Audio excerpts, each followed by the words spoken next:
I'm Abigail here at the Breaking Glass Pictures Mixer during the AFM at the India Lounge, and I'm here with Dan Riesser. How are you doing? I'm good. How are you? I'm doing excellent. You are the writer and the director of this movie, Stomping Ground. Yes, Stomping Ground. Stomping Ground, you can get it there. Tell us a little bit about it. It is a small, character-driven relationship story about a couple that goes on a weekend trip home to North Carolina, and they end up on an impromptu Bigfoot hunt.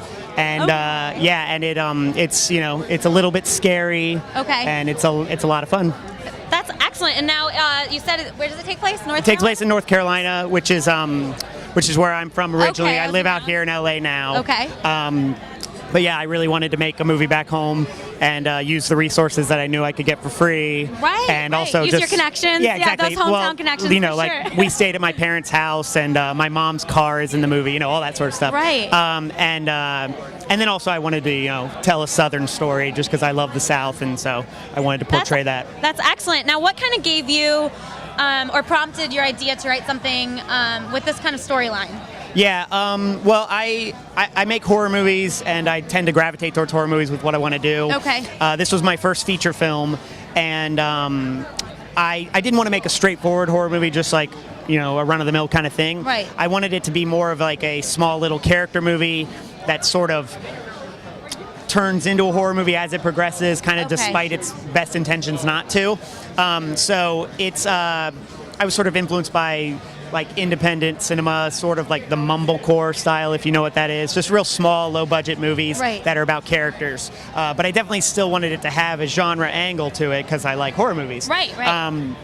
So I wanted it to be some sort of creature feature. And when I started doing my research in North Carolina for sort of what monster it would end up being, I ended up kind of stumbling upon the hunt for Bigfoot. Yeah, and an actually kind of rich Bigfoot history in North Carolina, which as a kid I never really knew existed. But the area we shot in actually has a lot of sightings, and there's a lot of true believers there who really believe he exists. Oh, okay. So once that sort of fell into place, I said, oh, I guess it's a Bigfoot movie now. And then it kind of went from there. That's excellent. And now you said there's a lot of Bigfoot, conspiracy, or not necessarily conspiracy, but believers in that. How was your film taken when by the public when it came out? How did they perceive it? So far, I think the reaction has been from like Bigfooters, from believers. It's actually been really good. I know a lot of the people who believe in Bigfoot they don't really like Bigfoot horror movies because they tend to just showcase Bigfoot as this big scary monster that's out to kill teenagers in the woods.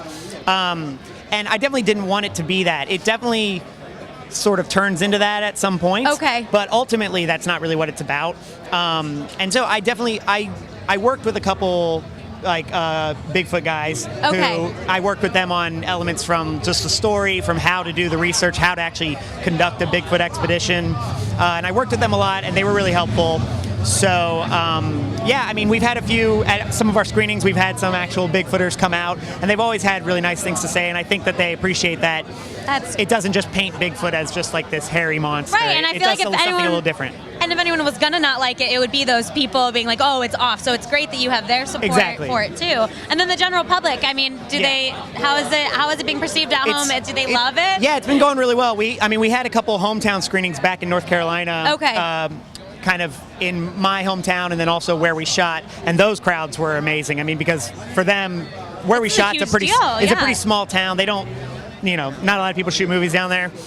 So they were really excited, even though my movie is a tiny, low-budget movie, but they still were pretty excited to have us there. So they liked seeing it, and all the feedback's been really positive. That's the so movie, exciting. If you're not a horror fan, I don't think there's enough horror in it that you would be turned off by it. That was my next question, because I get very scared very easily. Okay, so. But actually then it might be perfect for you, because it's not overtly bloody, it's not really negative. It's a fun movie that just sort of meanders into that territory when necessary. Right. So if you're not a fan of horror, I think you still get a kick out of it. And if you are a fan of horror, you still get a kick out of it, because it gives you what you want at the end. And you said it develops into horror, so I think I'll be able to handle that then. It starts off nice, and then it'll get me at the end. But exactly. Well, great. Thank you so much for taking the time to talk with us, and congratulations. This is awesome. Thank you. Thanks a lot for having me. Thank you.